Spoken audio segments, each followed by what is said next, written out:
पाकिस्तान में हर साल 25% से ज्यादा जानवर या तो वैक्सीनेशन ना होने की वजह से हलाक हो जाते हैं या उनकी पैदावार शदीद मुतासर होती है। जानवर किसानों का कुल इसासा होते हैं और काबिले इलाज बीमारी की वजह से जानवरों की हलाकत जुम्मेदार इदारों के लिए लम्हा फिक्रिया है।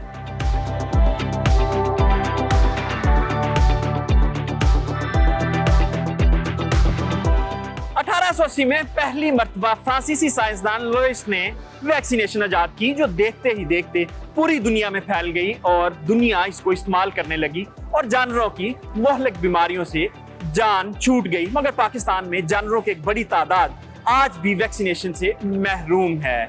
हम मुंह खुर की वैक्सीनेशन ना करने के बायस आज भी महंगी मार्केटों में गोश्त एक्सपोर्ट नहीं कर पा रहे।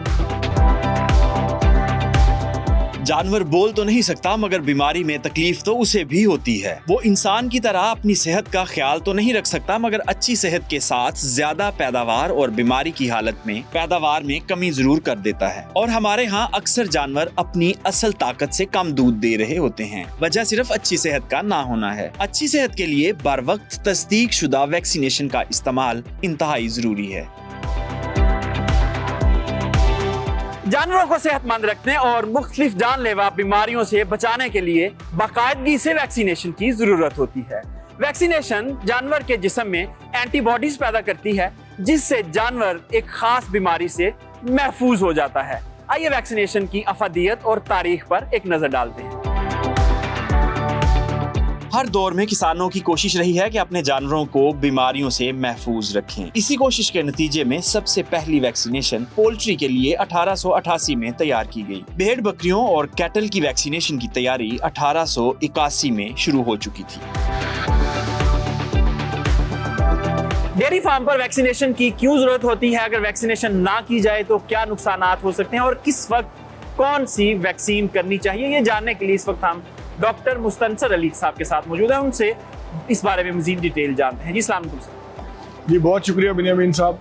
अगर मैं पाकिस्तान में मिल्किंग एनिमल्स की बात करूं तो दो तरह के सिस्टम इस वक्त चल रहे हैं। एक हमारा सिस्टम चल रहा है लोकल एनिमल के साथ, जिसमें हमारी नेटिव ब्रीड्स हैं, साहिवाल है और बाकी कुछ क्रॉस के एनिमल्स हैं, कुछ फार्मर्स उनके साथ चल रहे हैं।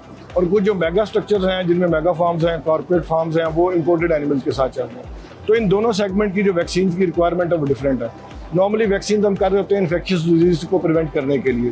तो अगर मैं लोकल नेटिव ब्रीड्स की बात करूं तो उनमें सिर्फ 3 या 4 डिजीज के अगेंस्ट हम वैक्सीन कर रहे होते हैं।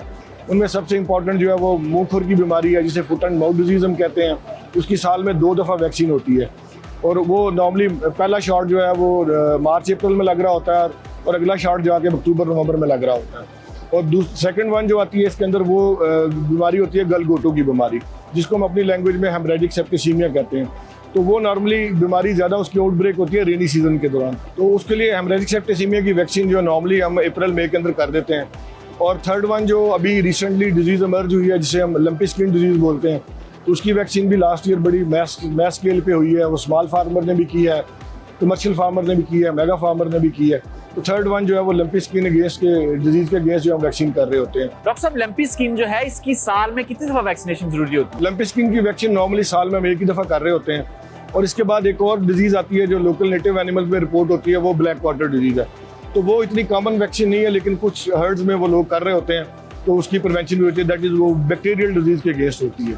तो अगर ये सिनेरियो चल रहा होता है हमारा लोकल एनिमल्स के अंदर। अब अगर मैं बात करूं इंपोर्टेड एनिमल्स की, जिनमें ज़्यादातर ब्रीड हमारे पास रोटन फ्रीजियन है पाकिस्तान में, कुछ जर्सी के एनिमल हैं, तो इनका डिजीज जो है वैक्सीन प्रोटोकॉल वो टोटली डिफरेंट है।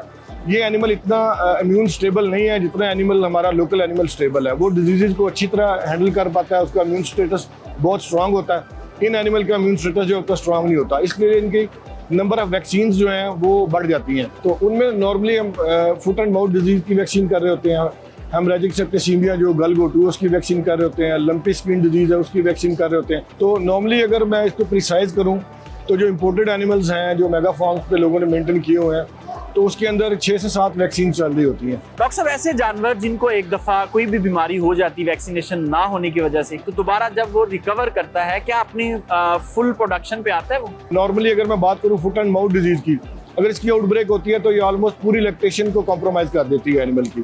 तो हम उससे जो रिक्वायर्ड मिल्क प्रोडक्शन है वो नहीं दे पाते। Same is the case with lumpy skin disease.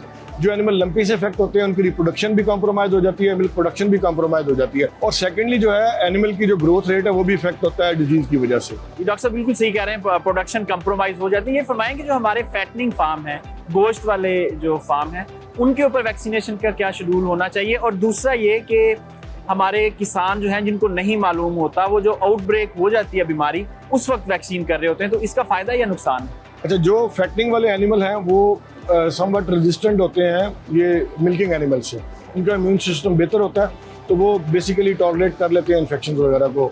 तो जो फैटनिंग फार्म्स में एनिमल रखे जाते हैं उनमें नॉर्मली वही स्केड्यूल वैक्सीन का चल रहा होता है जो हमारा नॉर्मली ट्रेडिशनल या जो हमारे कन्वेंशनल एनिमल्स हैं उनके अंदर चल रहा होता है। फुट एंड माउथ डिजीज की वैक्सीन हो रही होती है, हेमरेजिक सेप्टिसीमिया की हो रही होती है, और ब्लैक वाटर की हो रही होती है, या अभी लंपी स्किन डिजीज है उसकी वैक्सीन होनी शुरू हो गई है। तो दूसरा क्वेश्चन आपने किया है, ये बड़ा इंपॉर्टेंट क्वेश्चन है कि हमारे फार्मर्स को इसकी अवेयरनेस भी नहीं है कि जब डिजीज आउटब्रेक हो जाए तो देन वैक्सीन करनी चाहिए या नहीं करनी चाहिए।